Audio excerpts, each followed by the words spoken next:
Welcome to the Sideline Live podcast. Subscribe for more episodes and follow our social media at the Sideline Live. We'd love to hear from you. On episode 27, I am delighted to be joined by Brian O'Loughlin of Movement 101. We had a really interesting chat about movement, mindset, success, life and much more. Brian dropped loads of knowledge and value during our conversation, so you might want to take some notes on this one. Enjoy. Hi Brian, thanks a million for coming on the podcast. Thank you very much. Would you be able to give a bit of an intro about yourself for maybe the listeners who don't know who you are? Yep, my name is Brian. I am from a company called Movement 101. We help our athletes and our clients physically move better. So we train athletes, both professional and amateur, to kind of prepare their body for the demands of their sport. And then we kind of just help general population, gym goers, etc., just to physically move well, to do what they want to do with their bodies. Perfect. So a lot of my listeners and the followers on the page are usually maybe a younger generation. A lot are still in secondary school and kind of that leaving cert pressure. Can you take us through kind of those years, maybe 17, 18 and up to how you got into movement? Yes.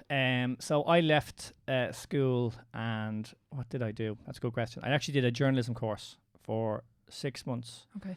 I didn't really know what I wanted to do outside of it. I was really good at English. I enjoyed writing and stuff, and kind of journalism was kind of a stopgap really, but I didn't really know what I was doing. But it was meant to be a 2-year course in Closterdulix, so it was only kind of a PLC thing, but it only lasted 6 months. Mm-hmm. I left and then got a job in a hotel. It was the Celtic Tiger, so there's a lot of money around. Mm. So like I earned a fortune as pretty much like just a bellboy. Okay. A fortune. I thought this was normal life. Like, you get there's so much money in the Celtic Tiger, it was ridiculous. But obviously it wasn't what I wanted to do. So the idea was that I was doing this to kind of decide what I wanted to do. So I was there for about a year and a half, and I made a decision to go back to Closterdulix, I think it was at the time, to do a personal trainer course, which I think is only a 6-month course, but it was the 2-year course in Closterdulix. Mm. And that was the best decision I ever made. So I did that. After I did that, I did a physical and health activity degree up in DKIT, a science degree. And after that, I was old, in the sense of I finished college, I must have been about 24, 25. Mm. And I just went into the industry then. So I had been working in between college. So when I qualified in Closterdulix, I was working in gyms, I had clients, etc.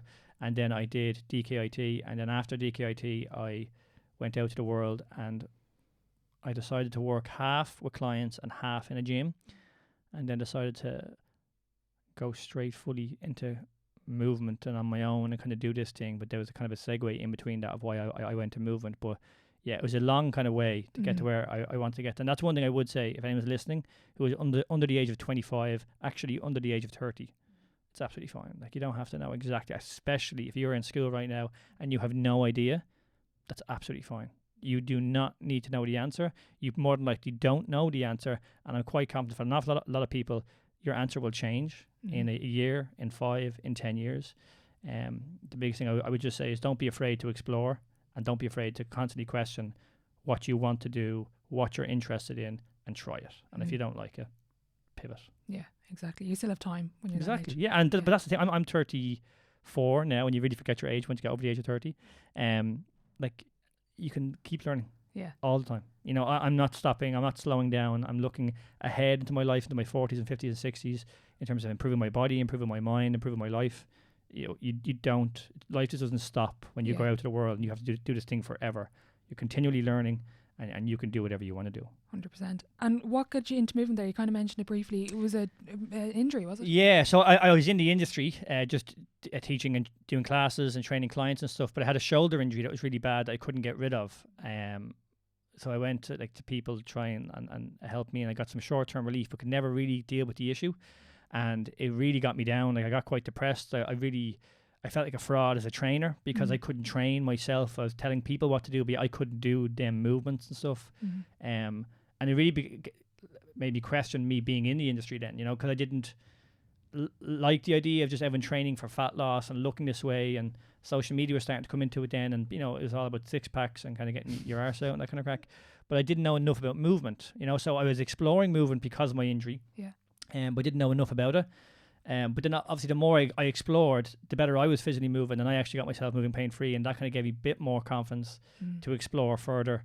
And after some deep questions of what do I want to do in the industry, do I want to leave it, do I actually want to do this movement stuff and pursue it? And it was a really, really tough time for me to answer and say, no, I'm actually going to fully commit to this movement side of things, find a mentor, really delve deeper into it. And that was only about 26 or 27 that I started to do that. So that was only about, say, 8 years ago that I fully was like, right, I'm now doing a movement thing. I'm gonna advertise that I do a movement and I help people physically move better while still doing fat loss for the first year or so, you know. And then slowly I just transitioned to full-time movement. And Movement 101 is only 3.5 years old. So as a company, we're very, very young. But yeah, and so that's just something else I would say. No matter what you do in your career, no matter what age you are, there's always kind of fear. Like, you're always afraid to do a thing that deep down you probably do want to do. Yeah. It doesn't get any kind of easier, you know. And it was the best decision I ever made, one of the scariest decisions and one of the toughest decisions. Like, it was tough work to get to where I am now and where I kind of want to go, but such is life. Yeah, exactly. And you were saying there, so before you set up Movement 101, you kind of were by yourself, still doing fat loss and then moving into movement yourself. Yeah. How long did that fully take for you to just be a movement coach, let's say? Yeah, well, like fully, I suppose really it wasn't until Movement 101 that was 100%, I would say, because beforehand for about 2 years, I think I was called Move More, what was my name before Movement 101, and I'd say 80% of my clients were movement based, and say about 20% were still kind of fat loss then, and then a year or two previous to that would have been mainly fat loss, some movement, and then slowly that percentage obviously kind of changed. So yeah, it was the transition to fully movement probably didn't happen until Movement 101, and even that was a bit of a risk, you know, because it was like no one really cared 4 years ago about movement or mobility. You know, it was like people like, and even before that, when I was doing this, people, I was like, well, go and do your stretching. What the hell are you talking about? Again, but you're kind of like, well, I have a passion for this. I really believe in this. So I'm kind of, this is what I kind of want to do. Not because it's any different or whatever, just because I genuinely believe it can help people, you know? So when we opened Movement 101, definitely, it was certainly, like, the landscape now has completely changed. As you've seen and you can see through social media, everyone's mad for movement and mobility and kind of health with their training and stuff. Like, that wasn't the case in any shape or form 4 years ago. So I hope to think that we were somewhat, you know, had some of an influence in that, you know, in changing. But also it's great to see, because I do believe that should have been the case, which it wasn't, because especially at social media at the very start, like I said, as bad as it is now, all it was like bodybuilding and you know, that's all the reason you trained.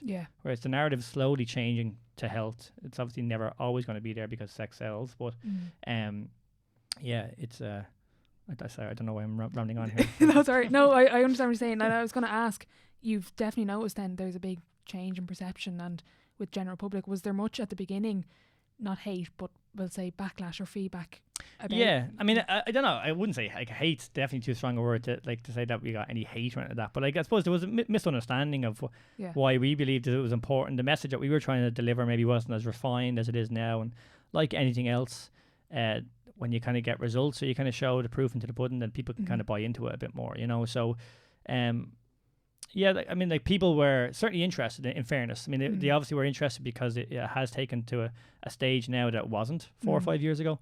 But it was a different question that we were kind of asking people to ask, you know. So, and that was the one thing that we always said about the industry. One thing we didn't like, myself and Rob is my business partner, and like we started at like normal gyms. So for example, he was in FlyFit and I was been in normal gyms like that, that we would have trained clients in class and stuff. And both of us, we end up talking and gotten together, because when we came down to teach classes, people would just be standing there looking at you, like being like, right, can you tell me to move? Like, you know, they wouldn't be warming up, or they wouldn't be moving, or you know, they'd literally be like, right, I'm here now and you're going to tell me what to do. And what really annoyed us was, especially with the industry, it's a very low barrier of entry. So you can kind of anyone can kind of be a PT or kind of train people in terms of their fitness. But we wanted to educate people, because it's not about just this class. It's not just about this squat or this movement. It's about giving you the tools to go and do what you want to do for your body, but actually your life, you know, because it's not just about, and we'll obviously get into it in terms of Gaelic and stuff, it isn't just about the movement, because even you said about your injury. You have issues there, like mentally and emotionally, with your injury history. Exactly. And you know, what you would say is like, injury is like an insult to the nervous system. It's trying to protect you, and that's a real thing. Like your fear of that injury, of your fear of getting on that pitch and actually doing what you want to do with that injury. Like we can train that, we can educate you to make sure that you have much more confidence to go and perform in that pitch. Never mind from a strength perspective or using the gym, etc. But just through education. You know, and that's where the real life changing aspect comes from, health and fitness, because you know, it's not just about body fat. It's not just about social media. It's so much deeper than that. Yeah. And when did you kind of said there, like, obviously a lot of challenges setting up the business and it was a big leap. When did you start to see success with Movement 101? You were kind of thinking, right, we're really onto something here. Well, James McCarthy probably. Okay. No, in fairness, no. I'd say even before that, 'cause we were talking off podcast about James McCarthy was kind of the first person of all the lads that came into us. But no, even before that, because what we had done, we had members originally in the studio and we had built our own movement assessment. Yeah. And I was just kind of randomly getting people messaging me asking about the movement assessment. Yeah, There was including only, me. Yeah, there we go. So, but it was only built for our members. So we had never thought it was going to be a product or service that we would kind of deliver to the public. Yeah. And then all of a sudden I was like, great, I'll just do one or two people here. I maybe it's kind of friends or something. I don't really know how it's kind of started. But then I was like, oh, actually, this is a service we can provide. Actually, it was meant to be for just our members, but there seems to be an interest here for people who want to physically move better and get assessed and stuff. So that was kind of the real catalyst going, oh, maybe there is something here. And then I suppose, like I said, when James then got in touch, then we could just see that obviously he found value in what we were doing, and then we knew we could help him. And then that was definitely an even bigger catalyst, I suppose. Yeah, you spoke about it before with your approach to your clients and why everything started to snowball because people found success.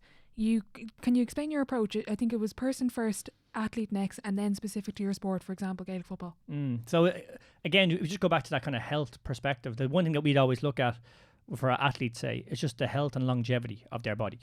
But the health and longevity for their body to do what they want to do forever. Because they're not going to be, for example, a Gaelic footballer forever. They'll actually only be a Gaelic footballer, until they're 30, 35, max, we'll just say 36, 37. So, you've a whole lifetime after that to live. And we have just dealt with so many kind of professional athletes with huge movement issues that limit their life after they stop playing professionally or they stop playing their sport. So a big focus for us is that you are a human being first. So we have to look at you as a human being and improve you as a human being. How you physically move, the strength you have, what you can do with your body. Because actually, if we can improve that, you naturally become a better athlete. You naturally become a better Gaelic footballer. But then after we kind of go through that human aspect, we can look at the athlete itself. So an athlete kind of has to have some level of coordination and be able to sprint and jump and do all that. We can get a bit more specific for that. And then we'll say for the Gaelic athlete, we can look at just say James McCarthy, he's a midfielder. We know he's going to be covering an awful lot of ground, kind of forward and back. We can look specifically at the sport and then, begin to work on that. But the sport doesn't matter. The athlete doesn't matter. The human is the first and foremost. We need your body functioning well. We need you to be able to do what you want to do with your body first and foremost, from having that health, having that control, but having that longevity to go and be able to perform.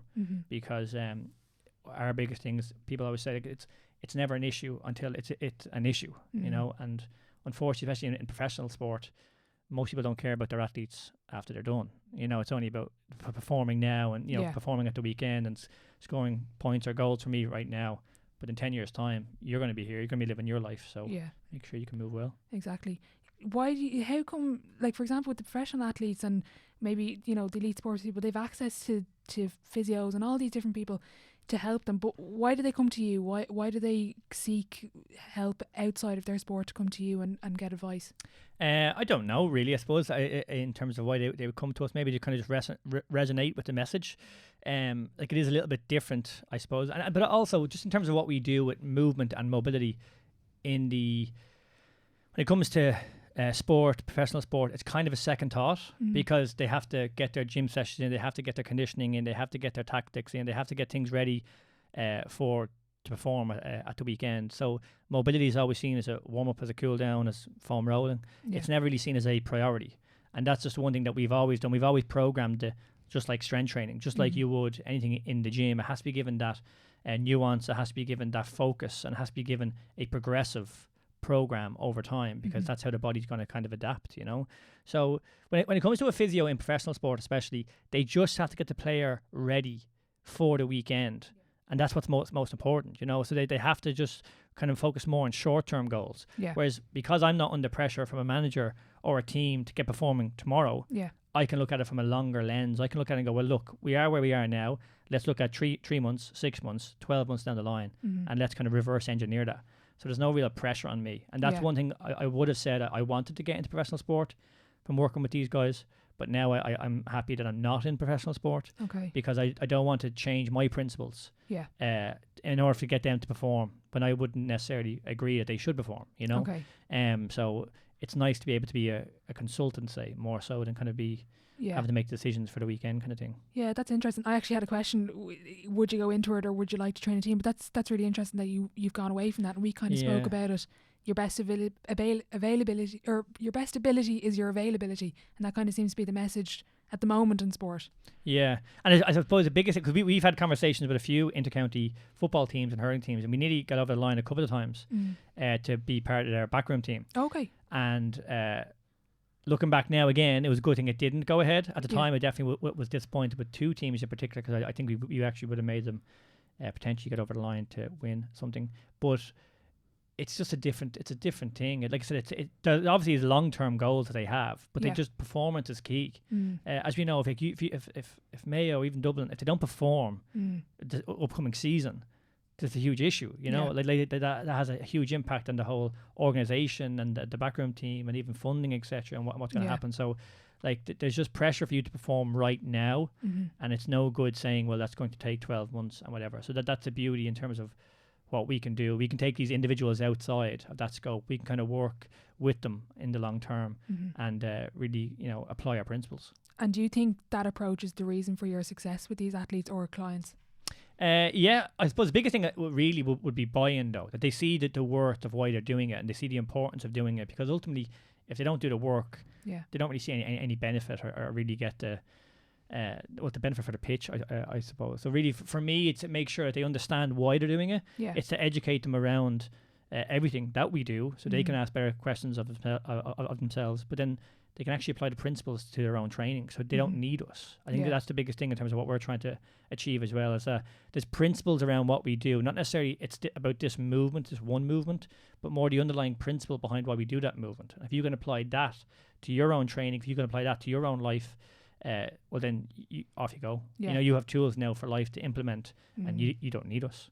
So how do you measure that success with a client or an athlete? Is it them nearly leaving at the end and applying those principles to their life and other areas? Yeah, pretty much. I mean, even for example, like I'd say, like John Small originally would have came into us 2 years ago, maybe even longer, 2.5, 3 years ago, with back pain, and he would have been into me, say, once a week and stuff. Whereas obviously, like with what's happened over the last year and COVID and stuff, it wouldn't be. But just say it was normal times. You'd see him maybe once a month or whatever, because he just knows what he has to do. He's confident in terms of what he's doing. He can make his own decisions based off his own training. And I'm just kind of there just to be like, yeah, cool, we kind of just change this around or change that around. And that's again the kind of beauty of that, because once you have that kind of level and layer of competence in terms of movement, you have the tools now yourself to kind of go and do it. And that's that's definitely the aim with all of our athletes. Is to really give them the principles. It's just so key, because it's not about right now. It's not about Dublin. It really isn't. It's for John Small when he's 45 and he wants to go and play golf with his mates, or he wants to go and hang around with his kid or whatever. Because that's applying them principles for that amount of time. In your own life, that's huge. 100%. It's bigger than the 7 in a row now. What they're going for. Exactly. And what, like you mentioned a lot of names there. What separates them from the likes of me, like just a general person playing sport? What makes the elite the elite? Well, the first thing is genetics. So we talked about this kind of off podcast. A lot of these guys are literally designed to play this sport. Like they always say about being a winning goal at the Olympics. The best thing you can do is pick your parents. So like you're genetically born to be a sprinter. You're genetically born to be a marathon runner. You're genetically born to play Gaelic at a certain level, or Premier League footballer. So they definitely have that ahead of others. There's no doubt about that. But having said that, they get the most out of their genetics. Like they live a lifestyle that just most other people wouldn't. They don't understand the sacrifices that they make, that they can't go out with their friends. They have to say no to certain occasions. They have to go and train when they don't want to. And they just make decisions that have huge sacrifices for every aspect of their life that you wouldn't necessarily see or kind of know about. And then their mindset. There's no doubt that they have a mindset that they actively work on. So they actively work on their mindset, and it is just one of a high performer. Like it's at a different level. How even for the example, the likes of James and John, who got in touch with me, so they went off their own bat. They got in touch with me. They paid off their own money for me, to me, to get the education and stuff, outside of their own training. And that's what the very best do. They look for different avenues. They look for that extra 1%, and they're never satisfied. They're continually looking to upgrade their mindset, upgrade their body. What can I do to make myself a better athlete? And it's just never ending. And that's infectious to me as well. You can take just bits off that. It's absolutely amazing, you know. And do you think they're born with that mindset, or is it developed over time? I think you are a product. Well, you're definitely a product of your environment. So I like, in terms of, if you're born into an environment that, definitely you could have a head start, we'll say. And then especially now, because Dublin have won so much and they have such a high performing team, there's no doubt that all of them are at a certain level and standard that you kind of need to get up towards. But no, again, they actively work on their mindset. They actively go out of their way to make decisions to ensure they're constantly growing and improving. And it's an aspect that we definitely see is a huge limiting factor for an awful lot of athletes. They don't work on their mindset. Because when it comes down to, we just say athlete A and athlete B being the exact same. The only difference is that decision that they have to make. And that decision they have to make usually is going to happen under fatigue, and it's going to happen at a stressful time and under, let's say, a circumstance of intense pressure. So I have to score this point, I have to make this tackle, I have to make the decision of what I'm going to do right now in a split second. So the nervous system is doing that. It's really subconscious. So the idea being, like training, if you can train and train and train and train, it happens automatically. And there's one thing that we use actually, so it is a really good tip if you're doing your own training. If you're doing any intense training, one, don't listen to music. Because the idea is all you're trying to do is survive. So if you're doing sprints and you're feeling sick or whatever, think of your brain and your body going, I'm going to die here. Because you're physically taxing it so much. The body's just trying to survive. So because it's trying to survive, if there's no outside influence in terms of music or something that's going to distract you, all you have to be, you'll connect with your body an awful lot. And we have a practice called What Comes Up. So I have a book that I have, say, beside me, and I'll go and do sprints. Whatever comes up, I'll just write down. And that could be absolute gibberish. That could be a business idea. That could be something, whatever comes up. But I will go and do a sprint. So I'll do 200-meter sprints for, I think I do 6 rounds. By the 3rd or 4th round, I literally am going to get sick. I feel awful. But I just will write stuff down. Things will just pop up in my head and I'll just write them down. And some of the stuff that I get from that is amazing. Because my brain, my body's like, whatever, I'm just trying to survive. And you'll always hear this phrase that whatever you want is inside of you. So you have everything inside you already. And what happens is distraction just gets in the way. Life takes over. Social media, listen to music, podcast, everything. We were just constantly bombarded with just more. But when you actually are just trying to survive and there's nothing else that's distracting you, you'll be surprised at what comes up. And then whatever comes up, it can be beautiful. It can be something that you go, oh, wow, I never thought about that before. And you can journal on that, you can work on that. But that's actively working on your mindset. That's actively improving you as a person. Has nothing to do with your physicality, but can take you to the next level as a human being and in turn then an athlete. And things like that might seem a bit like left of center or a little bit different. But in order for you to be the very best that you want to be, you have to do things that other people will not do.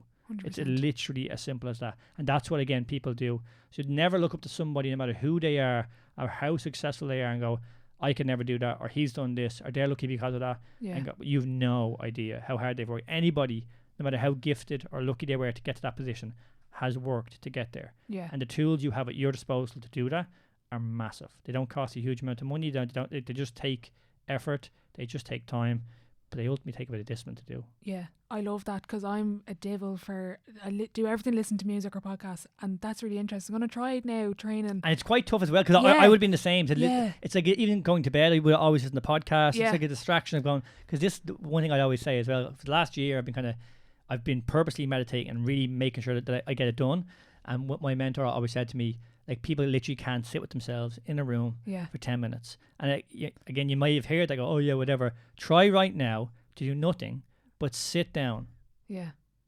Like, it's so difficult to do. You'll just be like, oh, I have to get up, or this thing is here. Check the phone or something. There's always something. So if you can't sit for yourself for 10 minutes, you can't truly understand what you feel. You can't truly understand what you kind of want from your own being. And like, again, this idea of what comes up when you're training, again, your brain is just trying to survive. And you'll be so surprised of what comes up. But that's an action. Again, you have to go and be really uncomfortable, go and sprint and push yourself to near oblivion. But then also you have to be in that chaos. You have to go, hold on a second here. What do I feel? What's going on? Don't drown it out. Don't try and distract it. Don't try and get away from this.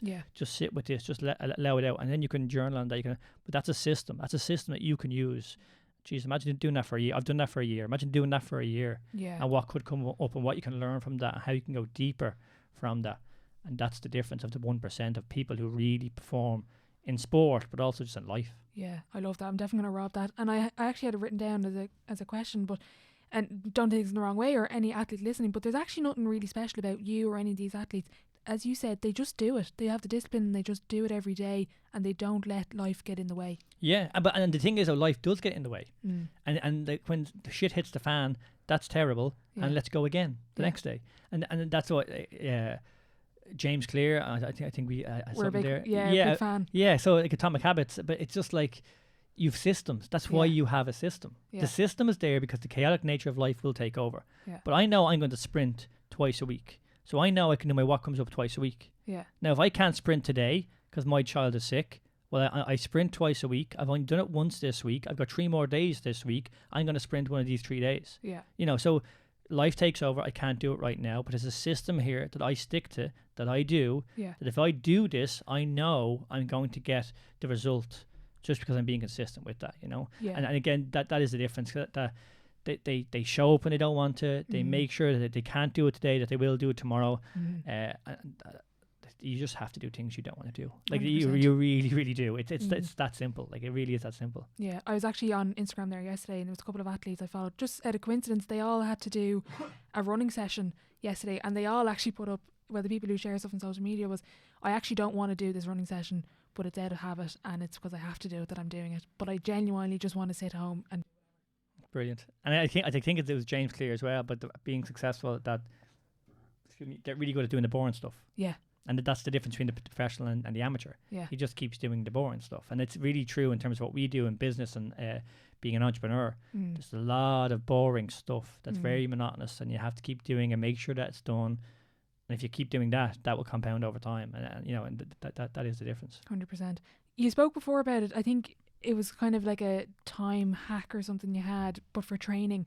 And you would put in your calendar, you kind of mentioned there with the sprints, do you like schedule your workouts into your calendar? Yeah. So I live by my calendar. I'm about 2 or 3 weeks booked up in advance. So when you got on to me originally, I was like, oh yeah, in say 2 or 3 weeks time, let's lock it in. And Tuesdays and Thursdays, for example, are kept for podcasts or meetings, things that wouldn't be normally what I would do. Okay. But yeah, I schedule. So I always make sure I get in my training, my family time, and then I suppose you can call it like, say, hobbies. So they're first things that go in.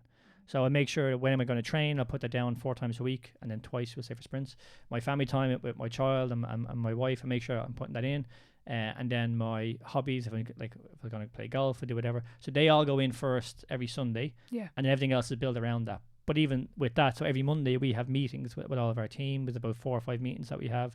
That's every single Monday. Like I said, Tuesday and Thursday are kept for ad hoc things. If I'm asked on a podcast, or if I have to do something, or a webinar or whatever. But it's all laid out. So I just stick with this. So I know exactly what I'm doing all this week. I know that I have to get these things done. But the reason they go in first is that they make me be the man that I have to be in order to actually do the things that I say I want to do. Because I've burnt myself out on like 2, if not 3 occasions. I properly burnt myself out where my body was like, no, you're not doing this anymore. And I would have went into like a depression for 2 or 3 months because my nervous system was so fried. Like I literally was just like saying yes to everything, working 7 days a week, but I wasn't training, I wasn't meditating, I wasn't doing my hobbies, I wasn't seeing my family, my friends. But these things I do value. Yeah. Like it's all well and good to say I love movement, and I do, and I want to improve it. But I really value my time with my family. I really value my fitness and me being strong. So decisions I make now have to make sure that I'm aligning with my values. So they have to go in first because I really value my health. I really value my time with my family. And if I can't do them, well, why do I have a business? There's no point. The only reason you have a business is to build a lifestyle that you love to have. So I'm able to train. I'm able to see my family on a Thursday afternoon, put them in, and now you can work around that, no problem. I love that. Yeah, that's really clever. And do you then, you kind of mentioned there meditation, journaling. Is that sort of like a daily habit that you have? Yeah, well, I have a mentor, Miles. He's actually an Irish guy who's in India. So once a month I have a call with Miles. Yeah. It's about a 2 or 3 hour call, and we kind of go through a meditation, or sometimes we even just have a chat around the whole practice. And then he'll give me a meditation to work on. I don't do meditation every single day, but I get it done about 3 or 4 times a week. And then, like I said, I have other things, the likes of what comes up, and then my training is a kind of practice as well. But yeah, I've actively done that for over a year now, actually, 3 or 4 times a week. Because the one thing I couldn't do was meditate. I just couldn't do it. I couldn't sit down with myself. I couldn't talk to racing. I couldn't stop this. So I found Miles, and Miles has a really good technique called the congruency method that he's made up himself. And it's just about sitting, and he asks questions, and you're feeling different body parts and what's going on. So it's a lot more nervous system, body stuff that I'm kind of into. So that's something I would say to people as well. You don't have to meditate. You don't have to do it the way that everyone does it. Yeah. You find something that works for you. Yeah. But having a practice to keep yourself still or to listen to your body is something that I would definitely encourage. But that, again, this is through trial and error with myself. This didn't work for me. That didn't work for me. That didn't work for me. Oh, I found something here. This works. Yeah. Because there is no one answer. Yeah. Just like movement, there's no one perfect thing for everybody. 100%. We're all individual. We all have our own ideas. We all have our own mindsets and goals and lives. So you find somebody or you find something that you align with, and it will keep you consistent, because that's all that matters. And was all these kind of things like the meditation and journaling, was that originally from when you were burnt out, or did you always do them anyway? No, well, I would have done them to a certain degree, yeah. So I definitely would have like journaled, and I would have meditated, and I would have had these practices, obviously training and all, but I wouldn't have been as consistent, and I wouldn't have been as structured with it. Okay. For example, like I would have done meditation stuff in the past, but I didn't have someone to learn from. Yeah. And that's what I have. I essentially have a mentor now. You call him a spiritual mentor, a mentor if you want.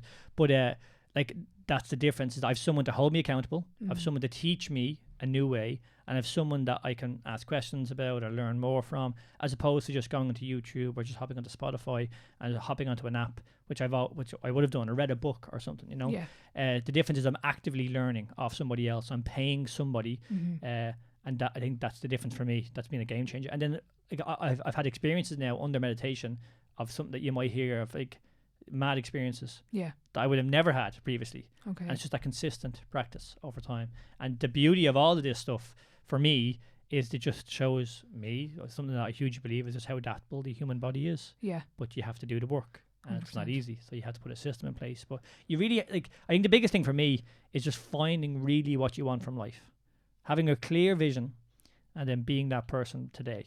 Okay. Because that's one thing that I would have not done. I would have had that vision and said, oh yeah, I want that. But you didn't. Yeah, I wasn't doing the actions that were ever going to get me there. Okay. You know, sorry, that's a lie. I would have done some of the actions, some of the time. Not consistently. Exactly. Yeah. And that was the issue. And that's why I think when it comes to being burnt out, you're burning yourself out fine, you're exhausted, and you're saying yes to everything you should be saying no. But you're actually just completely out of alignment with your life. Like you're doing things that deep down you don't want to do. Yeah. And eventually your brain, your body's like, no. Yeah. You are living a life that you do not want to live, and stop. Do kind something of about giving you a message. Yeah, definitely. And what's that vision then for you? What is that sort of, what do you want to get out of life? Well, just to live a life of well, to have impact and have a freedom, I suppose. Have an impact in terms of Movement 101. Our from day one, our aim was to help millions of people physically move better and explore how they move. And then just have a freedom to be able to, for example, on a Tuesday, come down here and do a podcast and interact with people like yourself to learn from and stuff. So it's just to have experiences in life that I really value, to be surrounded by people that I can learn from, and just to try and create something that I believe has value for people. You know, it's really... I'm 34 now, and it's definitely it's true in the sense of the older you get that you do begin to understand yourself more. But I think the only difference for me as I get older is I just have these practices. You know, I have these things where I reflect, I journal, I meditate, what comes up. I'm just being much more consistent of asking myself continuously of what I want, who am I showing up as every single day. You know, I don't really see the need to be getting pissed drunk every weekend because it just doesn't align with my values. You know, I don't want to feel like crap for 2 or 3 days. I don't particularly want to drink, 6 points down the local all the time. You know, I just have bigger visions for my own life and for things I want to do and for my family and for Movement 101. So just having a really, really clear vision. Yeah. A really clear vision of what you want from life. And that can mean money, but there's so much more to life than just money, you know. It really is like who you want to see every single day, the person you want to show up as, and the things you actually want to do. And if you're really clear on that, brilliant. You know where you're going, and then just begin to do it. That's, as you were saying that, I was kind of thinking, well, that's out of the norm, that you're not going down to the pub every Friday, every Saturday with your mates. It's not like the normal path that a lot of people take. They're all kind of following each other like sheep nearly. Well, but I suppose I did that when Yeah. I was in my 20s. I would have went down to the pub and got pissed drunk, and eventually kind of made a decision. We'll say around 27, 28 to stop doing that. Yeah. And I do think like these things are experiences. Like I do think like doing them things is fine. Yeah. To understand maybe 10 years later that I don't want to do that anymore. Yeah. So it's not that the things that I did were bad or I shouldn't have done them. It has brought me where I am now. Mm-hmm. But the idea for me is just to constantly realize that you never get there. Like you're never at the end. So like I'm 34 and I still feel like I'm 19. So when I'm 40, so my business partner is 44. Yeah. And like he's just like me. You're constantly like, oh yeah, what we're gonna do today, and like so no matter how much money you have or whatever success you have, you still have to get up. You're still surrounded by your family. You're still like in your own thoughts. Yeah. Like nothing ever changes. Yeah. So no matter how successful you get, or no matter how much money you have, whatever, you're still here every single day, and life goes on. Yeah. So the biggest thing is like, well, what do you want from life? What do you want to achieve? What experiences do you want to have? Who do you want to be surrounded by? And get really, really clear and really, really specific. Because if you get really clear and really specific, then you can just begin to work towards that. Okay. And did you ever have a moment where you like really sat down and wrote that out, or was it kind of just? Yeah, well, actually, the biggest thing was when that decision to go from in the gym environment to more movement based. Mm-hmm. I actually went traveling by myself for I think 6 months to Southeast Asia. Oh wow! And that was a decision of whether I'll leave the industry or I'll go down this movement path, because the industry I didn't believe in, but the movement stuff I didn't know enough about. Yeah. So I went to Southeast Asia, like traveled, had a great time, but I actually went to a yoga retreat twice. So for 6 weeks the first time and 8 weeks the second time. But the aim it wasn't actually to do yoga, it was just actually just to go away for 6 weeks and just to journal and see what I want from life. And it was actually really tough. Like, it was a really tough thing to do, and to really see how much I was bullshitting myself and actually what I do want from life and who I'm showing up as and stuff. But I made the decision then after that trip was to come home, find a mentor, and do this thing that you say you do want to do. And that was the catalyst to change, to kind of do that. Okay. It was quite a tough thing to do. Yeah, I'd say so. It kind of reminds me of that. You have to sit down with yourself. You don't like Yeah. if right now you can't really go to Southeast Asia because of COVID. Yeah. But if you just sit with yourself in a room, you can kind of not recreate it, but it's similar enough. Yeah, well, even the idea of traveling though for me, and I don't know about anybody else, but like when you just go to somewhere else, I just think obviously it's like, all right, nobody knows me here, so all of a sudden it's like, oh yeah, I can do whatever, I can be the real me or something like. Yeah. So, but you can just do that now, Yeah. Like you said, you're kind of being pulled left, right, and center by people who don't really know what they want themselves either. Yeah. So just be mindful and ask yourself the question, going, well, do I want to do this? Whatever that is, like whether that means going to study this thing in college, whether that means doing a job that you want to do right now, whether that means you training or going to the pub or whatever it is, like whatever you're doing, you're showing up at every single day, you're doing it. Is it what you want to do? Yeah. And you can just sit down and ask yourself, what do I want from my life? Yeah. And if you don't know, sit down and write. You just keep writing, and that can take a week, that can take a year, that could take 10 years, but you will have no idea until you sit down with yourself and just get it out. Yeah. Just let whatever comes up. And again, having the practices of them things, of training, of having a calendar and being stuck with them days, just means that you can begin to work towards the things that are important to you. Yeah. And it's a huge thing that we see where a lot of people we would deal with in pain. It's very similar to fat loss. It's not that people don't know what to do when it comes to, say, fat loss or even necessarily pain. They know they're not sleeping enough and all this kind of stuff. Biggest thing is they're not doing it. So they're not actually doing the practices they know they have to do. And most cases, they don't really know what they want to do. Yeah. They're kind of just living in a kind of a blur of a life going, well, everything is terrible. Yeah. And go, well, that's fine. So if everything is terrible, what's the one thing you can do today to make it better? Yeah. And go, well, what do you mean? I don't know what I want. Okay, well, maybe the one thing is to sit down and write what you want. Yeah. What do you want? Yeah. Like Jordan Peterson always says, you should have two visions. One pulls you towards it, and one you run away from. So one vision is your perfect life. Yeah. The other vision is hell. So if you were to make a terrible decisions to get pissed drunk or take drugs, that's your hell. Yeah. And then the vision is if you were to show up as a person that you know you can be, that's that. So you run away from your hell, and you're being pulled towards your vision. Now I haven't got a hell. I just have a vision. Okay. I'm being pulled towards the vision. But both would kind of make sense. Yeah. Because you could easily go down towards that hell if you make bad decisions. You can easily go towards that vision if you make good decisions. Both of them are tough. Yeah. Both of them require you to get up every single day and take action. Yeah. And would you ever look back at what you wrote, not specifically that time in Southeast Asia, but just in general, would you ever reflect back on your notes or your journals? Yeah, I actually, the only thing is the other day, I found, well, not found, they're always there, but 5 of my journals over the last 5 years. And it's brilliant. So if you journal, don't ever throw your journals away, because it is amazing when you read back a year, never mind 5 years ago, and what you believed. Yeah. And one thing I've always heard, even now when I look at my posts on social media a year ago, I'm quite embarrassed about what I said and what the hell I was like. And a mentor to me said, if you look back in a year's time and you're embarrassed, that's brilliant. That means you've grown.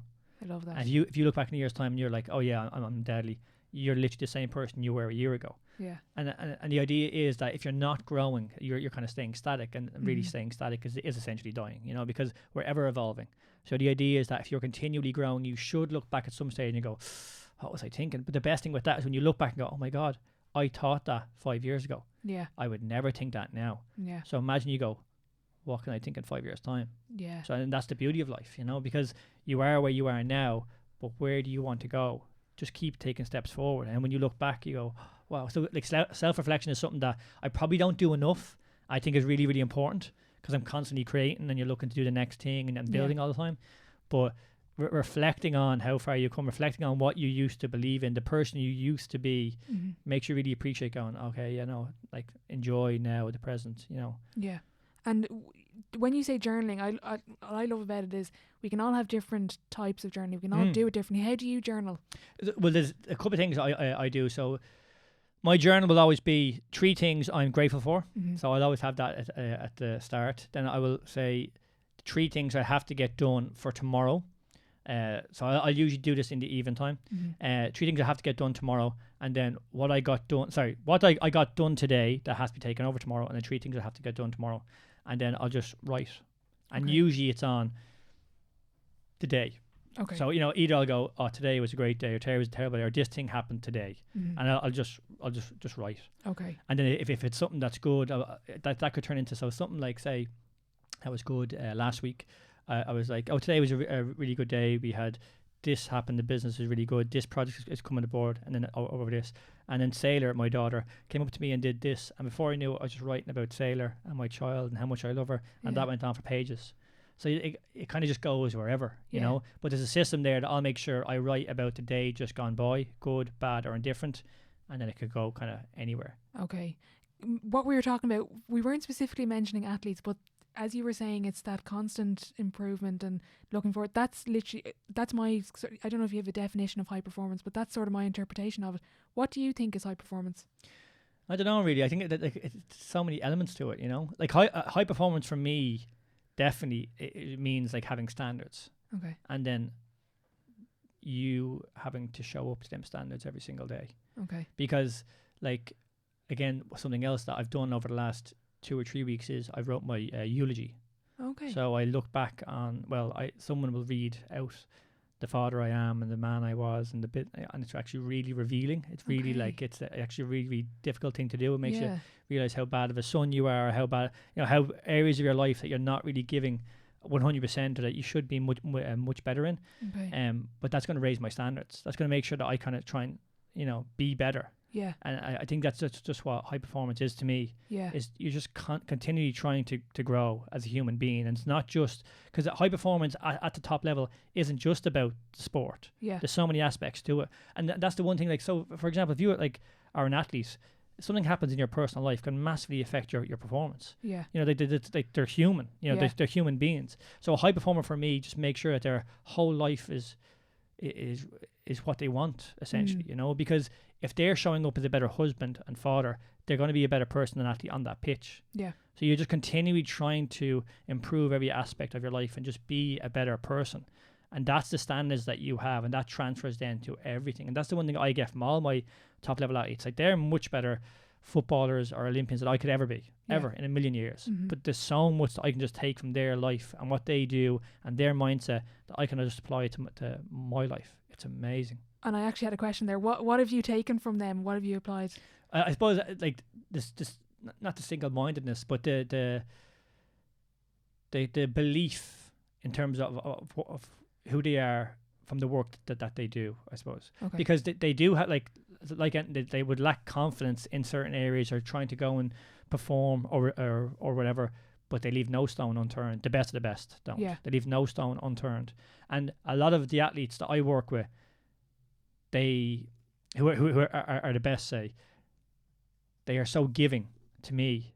It's unbelievable. Okay. Like they're so confident and sure in their own lives and them as human beings that they look to help you. Yeah. How can I help you do this, or in any kind of aspect? And that's just something that has been massive for me. So it's like, how can I give value to you, for example? How can I give you more value as we are here right now? Yeah. If you could give that to every single person that you meet, you're just going to be a better person yourself. And that's something that high performers and the top level athletes I work with definitely do. I love that. It reminds me, I don't know if you know LeBron James, but he'd be like basically the best basketball player in the world, but what he's done off the court, like he has a school now for underprivileged kids and done amazing stuff. And you said he's given back, and I think that's a key part of high performance, is you're more than just the athlete on the pitch or on the court. You're beyond that. I think that's the biggest thing. Even, for example, I remember like I had a client, per lad who had autism, young lad, and then Dean gave him a jersey. Dean Rock gave him a jersey. Went out of his way to get Evan to sign it on the team, and gave it to him, gave him a picture and all that. And it made his day, the kid. Do you know what I mean? I think that's why all these lads, they realise like the privileged position they're in, and how many people look up to them. But then that's their impact. You know what I mean? Like, forget 100%. The pitch. Like the impact that they have off that pitch for people to go and be the people that they want to be. Like that's massive. You know, that's huge, because ultimately that's what it comes down to. Like, again, they won't be footballers forever. Yeah. But that experience and that helping hand and giving to somebody else, that just makes you a better human, and that's amazing. Like, yeah, that's a really nice story, actually. And talking about those clients in particular, the kind of high performing individuals, with their approach to training, then where do you start with the person when you get to the athlete in sport? What do you start with? Well, it would be dictated by the athlete. Mm-hmm. You know, like I mentioned off podcast, we're training a professional footballer in the UK, and he has 2 games a week. Mm-hmm. So there's not a huge amount that we can do, you know. And so it will always be dictated by the athlete and where they are in season and how much training they're doing, if they have any time off, etc. Yeah. So it would be an individual in that sense. But really, I suppose, with any athlete in season, I'm really programming around their program. Okay. So I'm making sure that they're getting the work they need to get done that they're not getting from their own program. But then I'm actually just looking at their program and going, can we just tweak 1 or 2 things? For example, this split squat or this deadlift, can we change that variation slightly just to bias weaker areas that we know that if we can improve that for you, we can get more movement through that hip, or we can get more movement through that ankle, and that can transfer over towards the pitch or whatever. So it's kind of a balancing act, really. Okay. So you're trying to give them something that they're not getting from the training, and then you're just trying to tweak their training that they're already doing and go, can we get more out of it for you as an individual for your current needs? Okay. And in terms of pre-game routine, that's kind of a big thing I like to discuss on the podcast.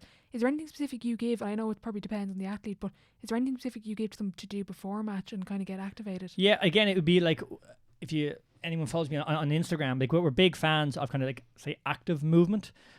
So when it just comes to Gaelic, anything you can get around the hips and the pelvis will work really well, just because of the nature of the sport. When you walk, when you run, you want that pelvis to be able to move, the hips to physically move, and then when you get in that pitch, you're going to be turning side to side. Yeah. So I'm always giving my athletes movements around the pelvis and the hips, 100%. Okay. So that could look, there's numerous different drills that we could give, but we're making sure that they're working hard. It's not just kind of activating your glutes or whatever. Like they're cramping, they're sweating, they're really getting into areas. Before a game? Before a game, yeah. Because again, even like as taxing as they may be, within 2 or 3 weeks, the body responds really quickly. It's just your body weight. You're working into an area that you're really not used to, and the body will recover, will adapt really, really quickly, you know. So like it's not going to be too taxing for them to actually physically do beforehand. And obviously they're getting stronger as they do it. So one thing I would say is look to potentially progress your warm-up every month. Okay. Not to keep doing the same thing.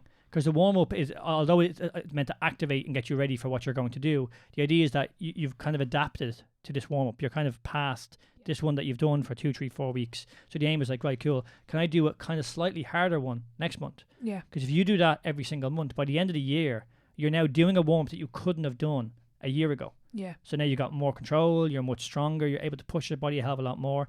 And then, genuinely, you may not need to warm up. Okay. Like, I don't warm up when I train. I trained yesterday. I just went straight in. I didn't warm up. That's mad. I would never have thought of, like, even in a team perspective, that's really interesting about the warm up, because if you're doing the same thing again and again, you're warming up then because you're so used to it. So remember the intent. Yeah. Everyone always sees it as a warm-up. Yeah. But it's not a warm-up. Yeah. It's a program. You can just program it as such. Yeah. And that's the difference. So the intent behind what you're doing is massive. So warm-up, like a cool-down, any of your training, you should be programming that like it's progressing, that you're pushing more, your body's adapting, and you are able to physically do more. And that's the beauty of this, so that's, like I said, that's a different thing of doing a warm-up for 12 months progressively, or doing a warm-up like everyone does. Just gonna do a warm-up. Yeah, they copy each other. Exactly. You just do it. Yeah. I have to do it. The Dublin lads are doing it. Let's do it. Yeah, exactly. But if you're going to look at it that lens, going, let's progress my warm-up. Yeah. You're going to be doing more each month, and like I said, you shouldn't look. Definitely, you should warm up before a game. Like your nervous system is up. I'm not saying you shouldn't warm up. Yeah. But you shouldn't have to warm up. Like I should be able to run in and squat or jump or do a run. Yeah. Straight away. Because that's the indication that my nervous system, my brain is ready. And if you're constantly ready, then you're like, I can perform right now when it matters. Mm-hmm. And kind of then talking about after the match, I know you mentioned before you'd give them sort of light movement. What's your sort of post-game routine then, maybe? No, I haven't got any post-game routine, so I don't prescribe anything, because it comes down to the big pillars of sleep, calories, nutrition, protein, water intake.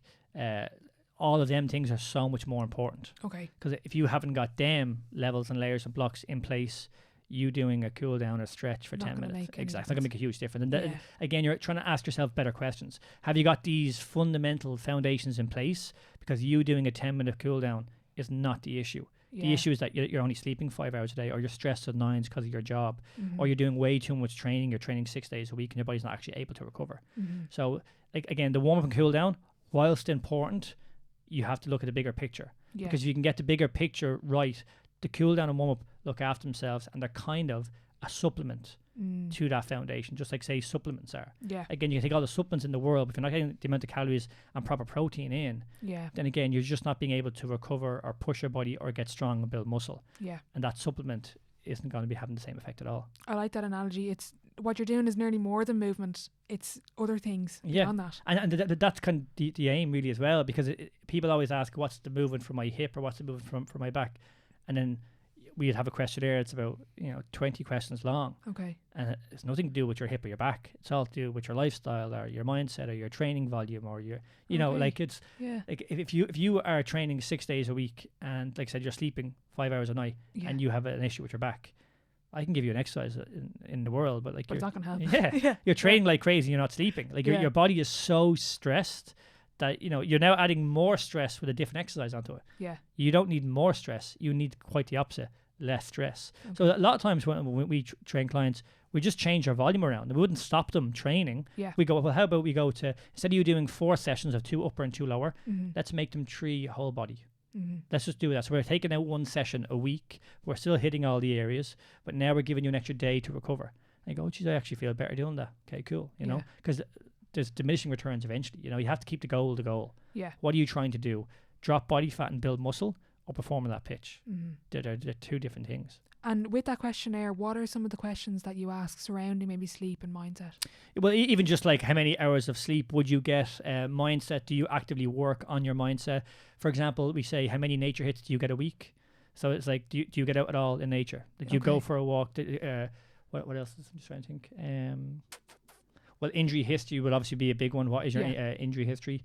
What have you done in the past to improve how you move? Because a lot of people would just use likes of foam rolling or massage or again activating their glutes.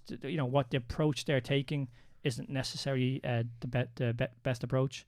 So all of these things just gives us information of potentially where we could improve. So if you're not actively working on your mindset, we can begin to work on that. If you're not getting any nature hits, you're getting no fresh air, you're not getting any sunlight whatsoever, we can just make sure you're getting out 3 to 4 times a week.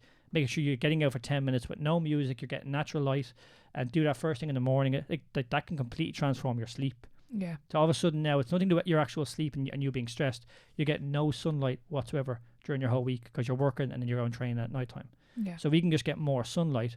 Your body gets used to waking up going to sleep at night time, and you get an extra hour or two of sleep. Mm-hmm. That improves your recovery. You don't feel anywhere near as sore, and now you're adapting to the stimulus you're giving it, and you're progressing a hell of a lot quicker 2, 3, 4, 5, 6 weeks down the line. Yeah, that was actually, I had written down here from your podcast, you kind of have 3 non-negotiable habits. Now, they don't have to do it, but for the new online members, can you explain those 3? Yeah, well, the 3 would be, and again, they're non-negotiable in the sense of they just work really well, so they don't necessarily have to do them if you didn't want to.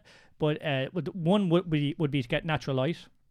So as soon as you wake up, try and get some natural light, and ideally that would be outside. Mm-hmm. So that means going out the back garden, or if you can't go to the back garden, you can just stand by the window, but for at least 10 minutes. And even if it's not sunny, you will still get some benefit just from getting natural light first thing in the morning. Mm-hmm. Not to go on any electronics for the first 30 minutes. Okay. And that's more kind of a stress response, because most people will go to social media, or they'll check their emails, or they'll check whatever. So you're going straight from a kind of rest or digest state of sleeping straight into this kind of stress response. Mm-hmm. So 30 minutes of nothing really, essentially. And even ideally with that, you would, if you could, have a practice of journaling or movement in that as well. Of that first 30 minutes. So it's not like you're just sitting down for 30 minutes doing nothing. Yeah, exactly. Well, it could be, though, genuinely. It could literally be doing nothing. Yeah. That's absolutely fine as well. But I suppose the biggest thing is that you're not being distracted or taken away from the present moment. Yeah. Because this is the issue that we have, which is all of our athletes, is like we're trying to allow them handle more stress. Mm-hmm. So if we can just take some stressors away, well, all of a sudden they're able to handle the stress that is in their life right now. Mm-hmm. So it's not that we have to make their body more robust or anything like that. We just want to make sure that can we reduce some of the stress, Mm-hmm. so now the stress that is on their body is nowhere near as taxing. Does that make sense? Yeah, no, it does. I know what you mean. How much is it then physical and psychological In what sense? in terms of the athletes and performing? Again, it'd be quite individual. So, you couldn't say for definite it's, 50-50 or this kind of percentage. Yeah. But there's no doubt that, the mindset aspect and, psychologically has huge impact on what you can physically do. Mm-hmm. Even, for example, if you look at professional athletes, some professional athletes will have a little tweak of a hamstring or a groin and will play. Others won't. So even just that alone, they've both had the same, we'll say, issue with their body, but then it affects someone completely different than it does another person. That can go down to their past experience, that can go with their injury history, that can go with genetically their makeup. Mm-hmm. So it does make a difference in terms of that. But then you look at, you mentioned about LeBron, and then you look at Ronaldo or Messi, or again look at James McCarthy, the best athletes in their sport. They again do things. They are showing up as a different human. They've systems in place every single day. Yeah. That other people just don't. Like LeBron, even I've read about LeBron that he'd be ring the trainer, say I'm going to be in there for 5 o'clock in the morning. He's like, oh yeah, cool. He rings about 2 o'clock. So your man gets there at 5. LeBron's been there for the last hour. Yeah, he's in a full sweat when your man shows up. Yeah. So you think I'll see you there at 5. He's like, 5 o'clock. Okay, and he's there for a full sweat already for an hour. Yeah. And I think that's the difference of the very, very, very best. Okay. LeBron is the person he wants to be on the basketball court. Mm-hmm. So he's literally living a life that he wants to live by being on that court. Yeah. He's obsessed. Yeah. And without it, he isn't LeBron James. Yeah. And I think that's the difference when it comes to the very, very best. Okay. They're obsessed. Like, it's even for me as an entrepreneur in terms of doing what I'm doing. I love what I do. Yeah. I can love it. tell. Yeah. Yeah. But I do genuinely, Yeah. like, I mean, I really, really, really enjoy it. Like, I mean, again, I did it for years without getting paid. I do a lot of stuff now, not getting paid to do it, because I just really, really enjoy it. And I wouldn't be the person that I want to be or I am right now today without it. Yeah. So I really identify with it, Yeah. And that's actually one thing that they would say about how to build a habit, is you're identifying with that. You're a person. So I am the movement person. I am that person.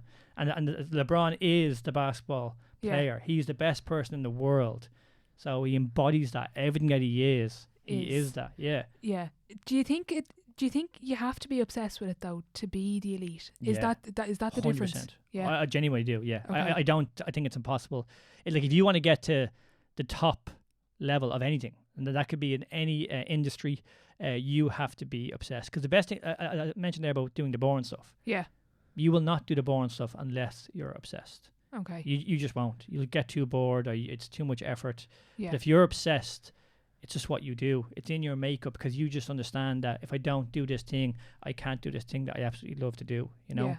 And it's even then, coming back to, I suppose, to that vision and really understanding who you are as a person, because then you're able to give yourself 100% to it, you know. Yeah. And you're not doing it, like LeBron's not doing it so people think he's an animal. Yeah, just for himself. Yeah. Yeah. He shows up as a better husband, as a father, as a better person, just through being able to do what he does. Yeah. He's able to have the impact around the whole world and everyone around them just by being able to 100% be engrossed and be that elite basketball player. Yeah. But it's same, we've mentors in business and stuff, and anyone who's the top of their field is obsessed. Yeah. But we're all obsessed with something. We are. We just either aren't sure of kind of what that obsession is, Mm-hmm. or we ignore it and go, oh well, that's not an obsession. Like everyone watches Netflix or whatever, and they don't realize they watch every single night. Yeah. You know, That's an obsession. Yeah. Yeah. Well, 100%. Yeah. It's just not an active obsession that one that you may be kind of aware of, or two maybe isn't bringing you towards the goals that you kind of want to get, you know. Yeah. And that's the beauty of, again, asking yourself these questions. Mm-hmm. Are the actions I'm taking every single day, because they're actions you are taking every single day, Mm-hmm.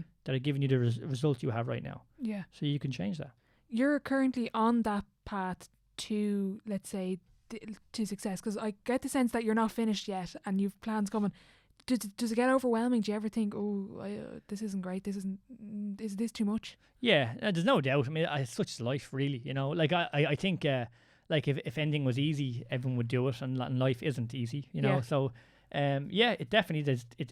Life has its challenges, and business has its challenges, and things occur that you haven't necessarily planned for. Yeah. But that's, again, the idea of having systems. That it's easier to kind of deal with the chaotic nature of life. It's about having a good team around you. It's about having that vision that you're building towards. So I think like Joseph Campbell always talks about kind of the hero's journey. Like, I mean, you have to go into the cave that you most fear, or whatever. Like, it's just, having any kind of purpose or want in life is not easy, you know. Yeah. And actually, you don't want it easy, because the story you tell of your struggles is what you tell. You don't tell the story of like, oh, it was really easy, and I did that. Yeah. You know, you always say the toughest story, because that's where the biggest growth comes, but it's Yeah. also where the most interesting thing is with life, you know. And that's one thing you have to be really mindful of. I keep reminding myself, even this morning actually, I was driving down here, and like, we're going to die. It happen right now. Yeah, but genuinely, like, you're going to die. Yeah. And when you really, like, I meditated on that for 30 days at the start of the year. Like, you're going to die. And when you really, when you really feel that, you go, wow, like, why do I care? Like, why am I actually really caring? And what am I really doing here? You know, like Damien Brown, I don't know if you know Damien Brown. Yeah, I've heard him a couple of times. Old Stock on Instagram. He's a ex-professional rugby player. He is working with us on a new platform that we're building currently. And he's, right now, actually, he's climbing Everest. Yeah. And I just never I've never seen a man like him who's actively worked on finding his purpose and living a life that he has huge fulfillment from. But the work that goes on in the back end in order to find that purpose and to really be that person, but it's just so it's authentic, and it's amazing, like, you know. And it's just to get away from the noise of life and get away from the noise of modern society. Like, if it requires having these systems, Yeah. it requires you to ask really hard questions, and it's going to require a different version of you right now, because if it didn't, you'd have it right now. Exactly. You know. Yeah. And again, that's one thing I would say. You're saying that we have bigger ideas and plans and stuff. There is no end. You're just trying to live a life every single day that you really enjoy, and try to create something that you have real passion for. You know, because you'll get to that end of the year of that thing that you've done and go, oh yeah, there's more. Yeah. And there's more, because again, you just always wake more. up. Yeah, Yeah. exactly. Yeah. You mentioned there, I think it was the podcast last week with Rob, about I think Rob was doing the training and Damien was kind of helping with his mindset. And one of the things I loved was he was like, recognize that the training's going to be hard, or you don't want to be there, and kind of, you were saying, getting yourself into that sense of uncomfortableness. Yeah, so that's something that Rob has done over the last year, but Damien used as well, just by kind of reframing what's going on, because like training is tough. Yeah. It's really, really tough, and no one in the depths of despair, when that gets tough, really wants to be there, because it is tough. But if you know going into this is going to be really difficult, I'm going to be in a really, really dark place. So first of all, you're pre-framing going, I know it's going to be tough. So when it happens, this is not a surprise. Yeah. Like, I was expecting this. But then when you're in the middle of that chaos, you're like, yeah, I knew this was going to happen, and now you're here, you're performing, you're doing it. Because ultimately, the reason that you're doing that is to obviously get a stronger version. Like, you're trying to get fitter, you're trying to get more conditioning, you're trying to get stronger, whatever it is. But the mental aspect of that as well. Like, you're going through this knowing it's going to be terribly tough. You're then in the middle of that actually performing it, but you can actually perform better. Yeah. You can really be in the middle of that and be so present. And that's the difference. When you start to work in these systems and have these questions in the middle of this chaos, you're right in the center of this. Yeah. And it's actually never as bad as you think it's going to be. Yeah. When you're in the middle of it, it's like, this is, Yeah. I'm living it. Like, it's here. It's now. Exactly. You mentioned on Shout Out to the Primal podcast, I know Danny's listening, you mentioned the McGregor mindset, I am the champion. Can you explain that to listeners? Well, that was something that was massive for me about 18 months ago. Because again, I've had these big visions of in terms of what I want to do. But McGregor used to always say, for a good year or two before he was champion, that I am the champion. You know, I am the champion and all this. And I was like, I used to laugh at it as well. You know, he's just saying this, he's mental, you know, whatever. But then the more you kind of, when he kept saying it, and he was like, I don't need the belt to be the champion. I'm showing up every single day and I am the best. And you're like, oh yeah, because the whole point of getting the belt, the whole point of me building these products, the whole point of you doing the training and ultimately performing on that pitch, you're doing that because you know the person you have to become in order to actually do that. So you can be that person right now. Yeah. That's the only reason that we have all these goals. Yeah. Because you'll get to that thing, like I said, and you won't feel any different. Yeah. But you will be a different person because it requires a different person to get to that next level. Yeah. They always say, like, new levels, new devils. Like, you're not good enough right now to be that champion. Yeah. But he's like, I am the champion. So he shows up in his training. He shows up in his lifestyle. He has the mindset of the champion. He doesn't need to get that belt to then now have all that stuff. Because the champion is in the journey. Exactly. Well, the champion is here right now. Yeah. We're waiting for more money. We're waiting for the belt. We're waiting for that external thing. But you don't need that permission. Do it right now. Embody it right now. And that's something that I just didn't do. I had huge visions and we were doing well. It's all good. But like, it's just like, in order for me to say that I want all this stuff, yeah, what the hell am I doing right now? And I think I'm just not living a life that this person would ever live. Yeah. So I remember seeing someone, it's actually only last month I was watching something. Someone bought a house in America for 26 million. And he's like, I saw the house 3 years ago and I looked up and I was like, that's 26 million. And he's like, reframed it and said, who would I need to be to have a house like that? I love that. Yeah, and it was but such a different question. Now, I'm not saying that you have to go and get a 26 million house. Who cares? Yeah. But again, it's like, how would that person show up? What does he do every single day? There's no way that he is watching Netflix every single minute of the day. Like, he just isn't. Like, there's not just that's just not happening. Like, and whatever, you don't have to go for that 26 million. But what do you want from life? And work backwards. Exactly. Reverse engineer it. Yeah. What does that person need to be? Who do you need to be in order to reach that goal that you say you really want? Yeah. You're telling me you really, really want that. Yeah. And if you're not willing to do that work, you don't want that. Yeah. So go and find something you do want, because then you will show up as the person that you claim you want to be. And that's what McGregor did. So the belt came as a result of him being the champion and saying that he is the champion and showing up every single day as the champion without the belt. And that's ultimately why we're on this journey of life, because you're continuing trying to grow into this vision, into this person, to have this impact that you really want to have. And that just requires you to show up in that way. Where did you learn this? Like, who do you get value from that you can pick the brains about this? Is there anyone particularly maybe on social media that maybe the listeners can follow and find value from? Well, actually, I unfollowed everyone on social media. Oh, did you? Yeah, only because I was just taking up, I didn't follow many people. I only followed about 100 or 200 people. And I actually unfollowed everyone just because I don't find value and I just kind of get lost in it. You know what I mean? It kind of doesn't really give me a huge amount of value. So, like, there's no one really on social media I would say that I could say kind of point to and go towards. Okay. But there's definitely, like, I read continuously. I'm trying to upgrade it. Like, I have mentors. I have 4 mentors now currently. 2 in movement, 1, like I said, in spiritual kind of aspect, and 1 in business. Okay. So, like, they're just people who are doing things that I want to be able to do that I can't do yet. So I give them money to give me accountable. I give them money to give me their experience. Okay. And I give them money to make sure that I'm doing the work that I say I want to do to be them, essentially, you know. Yeah. And that's what I would just say to do. Like reading is just massive. Like, look at your mindset as your body. It's continually evolving. It affects the choices you make. The beliefs that you have will impact every aspect of your life. But your brain is malleable. You can literally learn anything. And we just stop doing this at a young age, or we think we're stuck this way, or we're surrounded by these people. Social media, internet has changed everything. We're no longer just Ireland in this little small place. We are the world. We have access to people that you can pay online, like you can follow on social media, you can read and reach out to anybody. And anyone who's done something that you want to do, they're just like you and me. The difference is they're doing things that you're not doing right now, but they're just being pulled towards a vision. They're actively working on this stuff, because again, if you're kind of staying still, you're essentially kind of dying, really, because we're as human beings, we're meant to evolve. We're always constantly trying to level up for survival. It has to be more. So the aim is that if you're actively working on that, you're always going to be like just the next up 1%, 1%, 1%, 1%. So yeah, look at your mindset like your body. It has to be trained, it has to be worked on, and that can be difficult as well. Yeah, you know, it's easier said than done. Yeah, again, that spiritual coach that I have, sometimes I couldn't be bothered meditating. Like, that's why I pay him to make sure that I'm doing the work and all that. Like, I meditated yesterday. I was like, I don't really want to do it. Obviously, I felt great after it, like you would say when you're training and all that. But like, it's like, I'm going to do it. I'm paying this person. I'm putting time, effort, and money into this. I may as well sit down here now and do this thing that I say I want to do. But it's just having that system there, because ultimately, I have to be the person that I say I want to be in order to reach the goals I want to reach. Yeah. Is that the biggest thing you've taken away from working with a mentor? Is that accountability?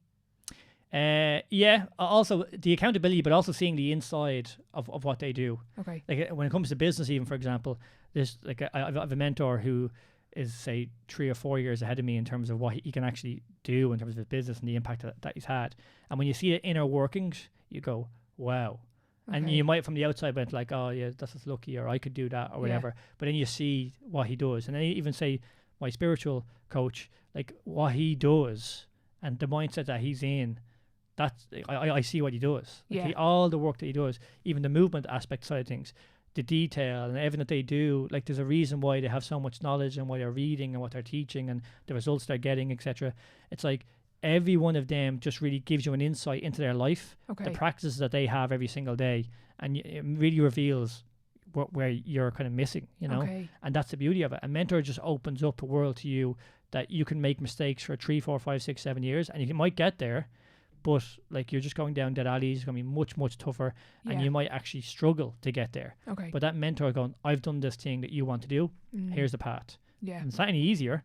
But you have a clear path now to follow. It's not having to go left, right, and there's a clear path. If you follow these steps, you can get to this level that you say you want to. So investment has been key for me. Investment in courses, investment in actual people, and in books. I'm not a big fan of reading a load of books. I remember I got to a stage like last year, I was like, try and read a book a week or something like that. But I actually didn't take in a lot of the knowledge, you know what I mean? So now, trying to get through so many books, and Naval saying you should read like 100 of the best books over and over and over again, because you'll always learn something new. Now I don't do that. I'm not reading the same books all the time, but I have gone back to so many books, and I've just taken different things or highlighted different parts to go, I actually understand that more now because of my experience that I've had over the last year or whatever. So if you find a really good book that you enjoy, keep going back to it, keep taking bits out of it, and then apply. I'm going to wrap that from you as well. I have a couple of specific sort of movement questions for you. I mentioned before I have a background in GEA, I'm coaching. What are we overlooking as athletes in terms of movement? And let's say, like, for example, GEA, there's such a huge, like, hips and hip injuries are really prevalent at the moment. What are we overlooking and help to prevent that? Yeah, as I mentioned about the pelvis and the hips for the warm-up, I think it is an area that is definitely kind of undertrained or not really focused on a huge amount, because when it comes to Gaelic football, as I mentioned, you're moving side to side, you're turning left and right. It's not just all in this kind of straight line. And unfortunately in the gym, it is all just a kind of perfect prep of, you know, bench press or a squat up and down. There's no real lateral movement, you know. So I do think training the hips and training the pelvis in particular are just areas that should be trained, and that can be trained in the gym or specifically then, but you know, mobility drills or breathing drills or whatever. So I think that is key. But then with Gaelic as well, and we were actually talking about this on podcast, just the training volume. It's just something that has to be really, it has to be focused on a lot more, especially for the young athletes. From the age, as you mentioned, from about 14 to 15 upwards to about 22 or 23. Schools, college, their local team, the, you know, intercounty, 21s, minor, like, you know, they just play for, they're the best player for everyone. for everyone. That's the problem. Yeah, and Yeah. they're having to perform for everyone, and they're able to because they're young and whatever, but they don't realize how much it's actually taking out of them, you know, because it's tough. Like it really is, especially as we go into more modernization, as the sport becomes more professional, even though it is amateur. Like training is getting more scientific based, etc. It's so much more taxing on the body. So definitely training areas, I believe, in terms of the pelvis and the hips, etc. But then being really focused on what you're doing every single week in terms of that training volume. Okay. You mentioned briefly there breathing. How can, I'm interested in implementing that into my training. How can I do that? Well, there's a couple of ways, I suppose. The two ways that we really focus on would be just kind of relaxation. So going from that kind of stressful state down towards that flight or fight mode, fight or flight down to rest or digest. Sorry. So that would just be literally breathing. Just relaxing breathing afterwards, cool down, meditative style. But the other one that we use, we actually use breathing to get more movement around the rib cage and the spine. Yeah. And actually, if you want to try it now, just to give you kind of a frame of reference. So if you're sitting down on your chair now, if you just get your hands onto your knees, and what we're going to do is you get the tongue to the roof of your mouth. That's a natural resting position for your tongue. So your nervous system just feels a lot more relaxed in that place. We're going to nasal breathe. And all you're going to do is for 5 seconds, breathe into your upper back to your shoulder blades and try and expand your shoulder blades for 5 seconds. And then you're just going to breathe out for 5 seconds, again through your nose. So what you're trying to do here, the tongue stays to the roof of your mouth to relax your nervous system. You're going to do a big inhalation. Breathe in through your nose for 5 seconds. Try and fill the upper back, expand the shoulder blades. And then you're just going to breathe out for 5 seconds. And you may even kind of feel your abs kind of engage as you breathe out as well. And what that's doing there is we're just getting expansion into an area that a lot of people haven't got much movement around the shoulder blades, around the rib cage. And we can obviously just make it more specific and kind of progress it from there. Yeah. But so a lot of people would see it as kind of ab work. They'll feel their abs working off a lot. They'll feel their, like I mentioned, their rib cage activate and actually physically expand. But we call it breath work. Yeah. So again, the intent behind what you do, and we're just working into an area, like I said, that most people have never trained before. 100%. So if we can give them more movement in that area, they now have more movement options in general. Yeah. And that's what we want to have as an athlete. That's one thing that is missing, I think, in terms of training as well for GAA athletes. It's just movement options. Because again, think about, you're going for a tackle, you're going for a ball, you're moving in all weird and wonderful ways. Yeah. If we can give you access to more range of motion either side, left, right, and the center, you have more options to produce that skill of making that tackle, of having that kick, doing whatever. Because there is no one perfect way to physically move on that pitch. And the more control of your body, the more options you have of your body, the easier it is for your body to physically go and perform. Yeah. I actually did that breathing thing there. You would have seen me. But I realised from the first rep to the last rep, you've a bigger range of motion in your shoulders. Like that's, again, intent. But you just realise, and I remember doing in the movement assessment, doing that kind of spinal flexion. The difference from the first to the last rep was huge. And there wasn't even that much improvement because obviously it was within the space of a minute. But it just shows, like, if you're training something you haven't trained or you haven't intent, that there is a difference there. And that's the brilliant thing about that, is like you can see then if you can make a tiny little difference within space of a minute or an hour, imagine doing that consistently for a week, for a month, for a year. And that's how adaptable the human body is. Like your body gets really good at what you do. So you can't be surprised that your hips or pelvis doesn't move that well if you never kind of trained them. Yeah. But you can train them. The body is hugely adaptable, and that's the best thing. If anyone follows me on social media and thinks it's amazing what I do, I've just done this for 10 years. Exactly. That's all it really is. And that's what I meant earlier, is there's actually nothing special about you or the athletes. No. You just keep doing it. Exactly. It's brilliant. Yeah. And that's the thing. Don't be held back by your mind saying you can't do it. Yeah. Because you've never actually tried this before. And that's the beauty again of going to a mentor, going to a coach, going to somebody that is doing something you want to do that you can't do yet. You go and learn. Yeah. And then you just apply. Because they've done it. They've shown that it's possible. So if they've done it, you can do it. If you want it, you can definitely do it. Exactly. Speaking about a specific thing, you mentioned before sitting on the ground watching TV, and I'm only mentioning this because my mum, she wants to get into all this movement stuff for her back and her hips. Why should we sit on the ground watching TV? It's not even necessarily that. It was more just to be like, to have, like, when we sit, we kind of just take for granted that we'll just sit in this chair and this is we will be kind of forever. Yeah. So the aim is like, you're a product of your environment. And your environment can be whatever it is. It doesn't have to be a chair. You can sit on the floor, you can sit on the couch, you can sit on the table here, you can sit with your legs crossed, you can sit in a 90-90 position. Yeah. It's just like, don't be afraid to Try it. Yeah, to be a little bit weird in your environment. Like, it's like, because again, we're just told that we go and do this thing in our home or in our work or in modern society. Again, the gym and sport is just invented by humans. Exactly. So if they're invented by humans, that means you can invent, and Something you else. want to invent. Yeah. Yeah. You just make up your own exercises. You can make up your own exercise. You can make up whatever you want, you know. So again, just question things. What you do kind of day to day, question how you physically move, and can you explore in any kind of weird way you want to. I like that. Looking forward, you kind of mentioned plans. I don't know if you want to mention on this, but what can we expect over the next couple of months? We have a few programs coming out in terms of Movement 101. I won't mention that program or one or two of the programs because they're not finalized just yet. But we have a new platform with Damien Brown called Tell Us that's coming out, and that's only going to be for high-level performers. Actually, that's people who've gone through the process of Movement 101, who've worked with us individually and are kind of ready to go to the next level. Okay. And that's kind of the aim with Movement 101 now. We're trying to take it to the next level and then build, like Mobile for Life and its trend, kind of different products that are going to just kind of ask different questions. So we're going down a kind of a new avenue. Okay. With Damien. Damien's a world adventurer and has built this kind of lifestyle mindset system. It's currently a year's worth of content. That's amazing. So we're now trying to just go to the next level of our community and try and go deeper than we've probably ever gone before. That sounds really interesting. Yeah, and again, it's kind of like, that's kind of the aim now, as we kind of begin to expand, we kind of ask deeper questions, we kind of invest things a little bit differently, and that's the joys of life. Something that I would have said I wanted to do 3 years ago. Yeah, it's kind of a different animal now, just because you kind of just step in and things happen, and you know, experience stuff, and it's great to be able just to, you know, create and just try things. Exactly.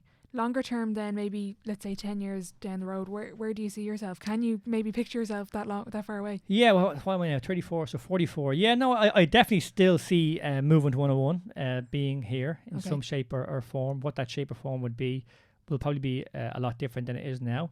But yeah, no, I still see myself kind of working. I still see myself trying to help people physically move better, or changing their lives through movement, or certainly giving them the tools and the principles to transform their lives. But ideally, we just kind of have a bigger impact. Like I said, we are building new projects that I probably can't just say just yet what they are, and we are going down kind of a different avenue in terms of where we are. But as our team expand, as we get more experienced people on that team, our vision will definitely begin to grow. So please God, in 10 years' time, we are doing more of what we're kind of doing now.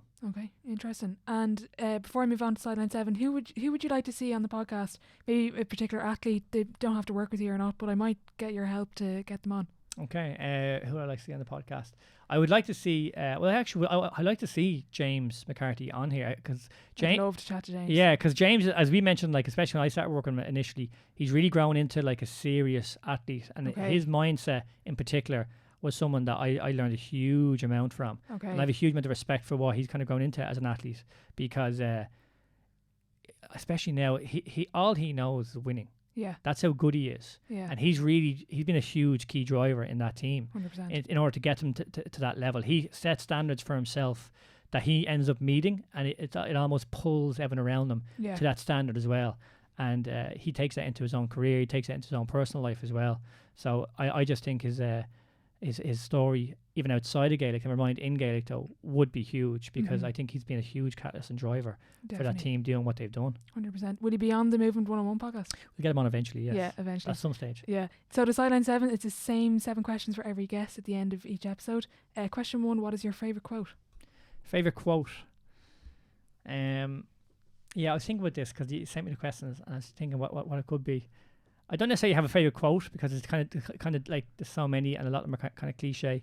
But that idea of, they say about insanity, doing the same thing over and over and expecting a different result. Yeah. Because it is something that I've done in the past, and it's like, again, I say I want to do one thing, but then I end up showing up as the other thing. Yeah. And then it really reveals to me that I don't want that thing. Yeah. So it is something that I always question myself in terms of, as I'm showing up every single day, as I'm doing the things that I'm doing, if I keep doing the same thing, that quote always pops into my head, doing the same thing over and over again, expecting a different result.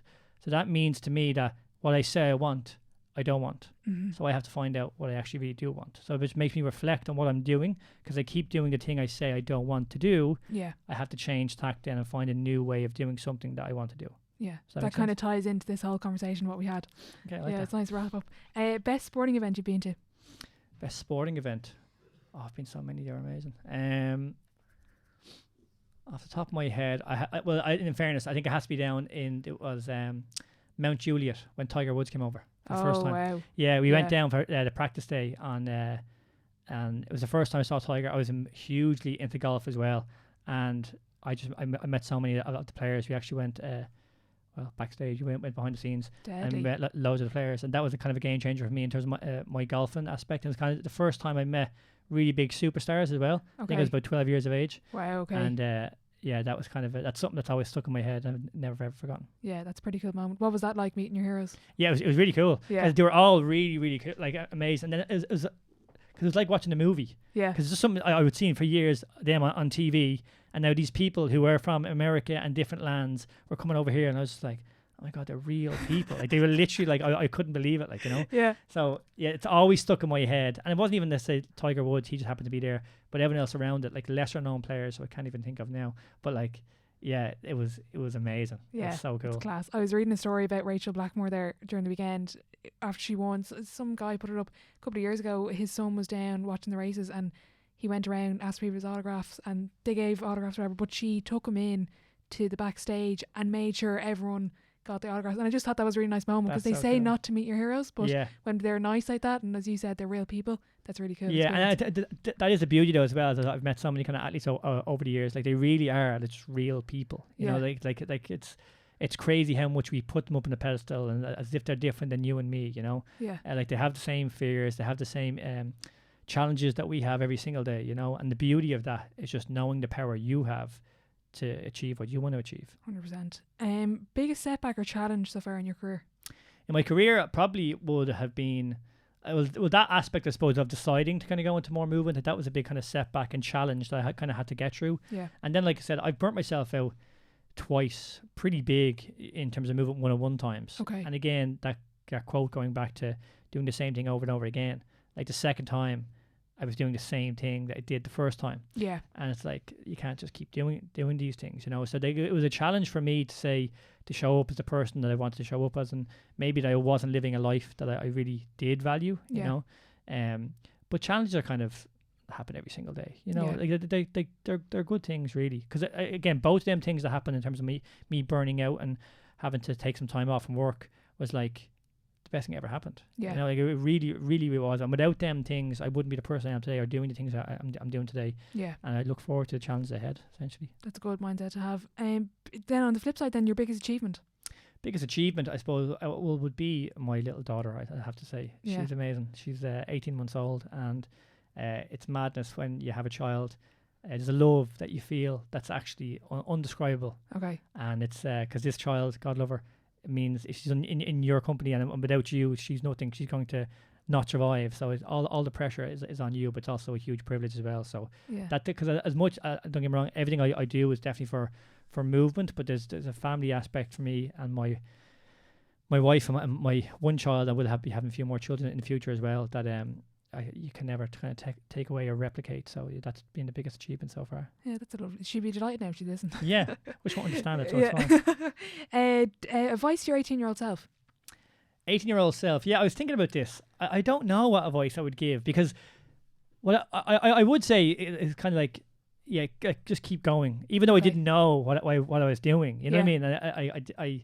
Because I don't think I would have listened, Okay. no matter what I said. I would have been like, yeah, look, you're a bit of an idiot, Yeah. but keep going and you'll You'll get figure through it it. out. Yeah, you'll figure it out. Yeah, Yeah. because the idea of this, of what would you tell your 18-year-old self, I really don't think most 18-year-olds would listen to themselves. They just wouldn't, because again, you're kind of like, yeah, whatever. Or even I if know you, what's best. yeah, or even if you don't know what's best, you're like, shut up. I don't know. What the hell? You don't know either. What are you talking about? Yeah. Like, I'm such a different person than I was when I was 18. Yeah. And I suppose that's what I would say. I would say, look, continue as you are, but you're going to look back at this and go, wow, I can't believe I was that person. Or you're just going to be such a different person when you're 34 or even when you're 24. You're going to continue to grow, so don't worry. Yeah. And that's what I would love to get across to my daughter. You know, like, it's like, look, everything's going to be fine, Yeah. regardless of what happens. You know, literally, like, death will occur around you and everything's going to be fine.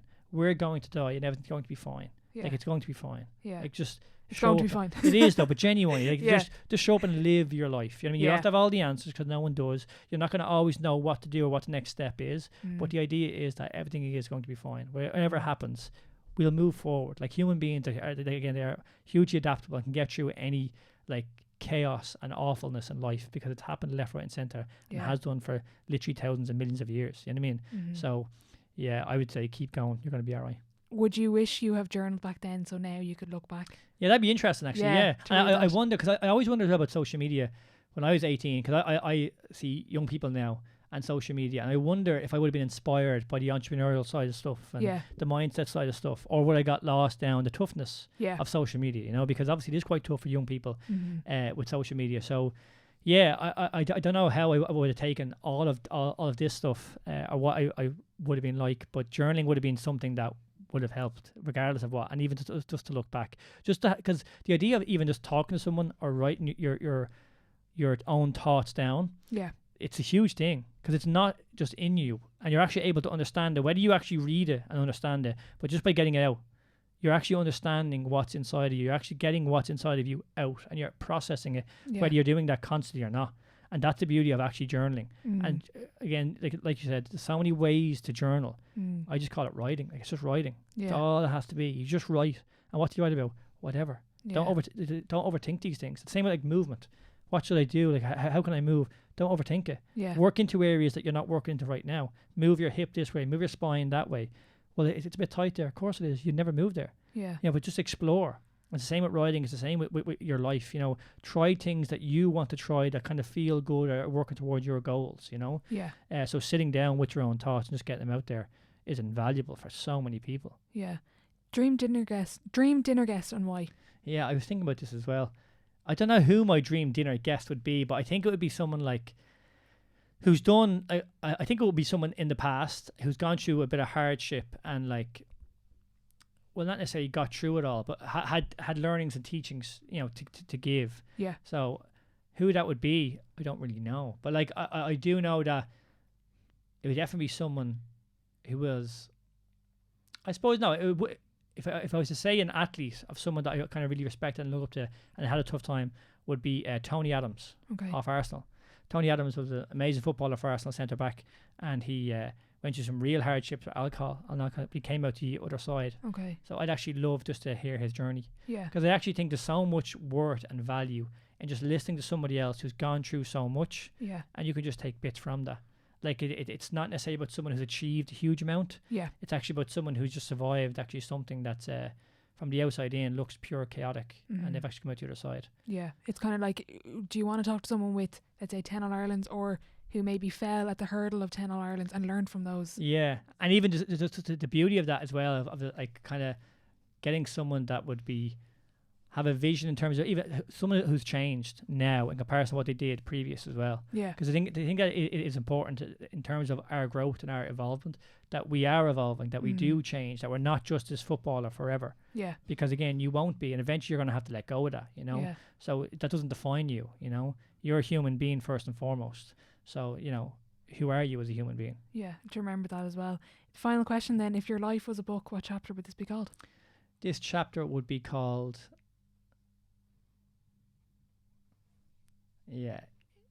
Enjoy the Now is what I'd say. Because it is something that I've worked on very hard over the last year, is just to really enjoy the presence of life, and having a child as well has really helped that. Because a child knows no different apart from right now. When you take something off that child, she'll bawl her eyes out because she thinks it's gone forever. So the idea being like all there really is now, and as an entrepreneur, as you're constantly creating, you can kind of get out of that now.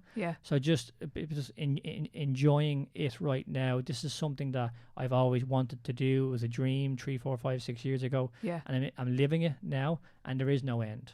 So just to enjoy it every single day and to show up and to live life to the full. Do you think that journaling helps your mind? That 100%. And like I said, that reflection as well. You're always kind of looking back, and like I said, then to read old journals and that. But journaling and meditation, and again, journaling and meditation, like I said, can be different things to different people. So it's not just this way one to journal, not just one way just to meditate, but them two practices have been life changing for me. Just in terms of me as a human, me being more present, me being able to show up as the person I want to be, and also working towards that vision that I really value and I really embody, or certainly try to embody every single day. And the sooner you can start either or both, I definitely would. Okay, I'll have to get on the meditation route then. But look, Brian, thank you so much for coming on. I really appreciate your time, and I just want to wish you the best of luck with everything going forward. If the listeners don't know who you are, where is the best place to find you? Probably Instagram. So at Brian_movement101, or you can check us out on movement101.com. We also have a podcast, little snippets on Spotify, on YouTube, but Instagram. Any questions at all, feel free to drop me a DM. Perfect. I'll be sure to link it in the description box below. But yeah, Brian, thanks a million for coming on, and really appreciate it. Pleasure, Ola. Thank you very much.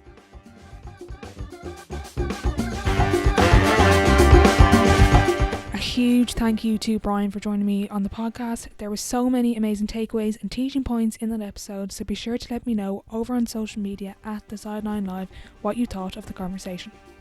As always, a massive thank you to Primal Productions for their advice and support. If you're looking to start your own podcast or bring your current podcast to the next level, be sure to get in touch with them over on Instagram at Primal Pro.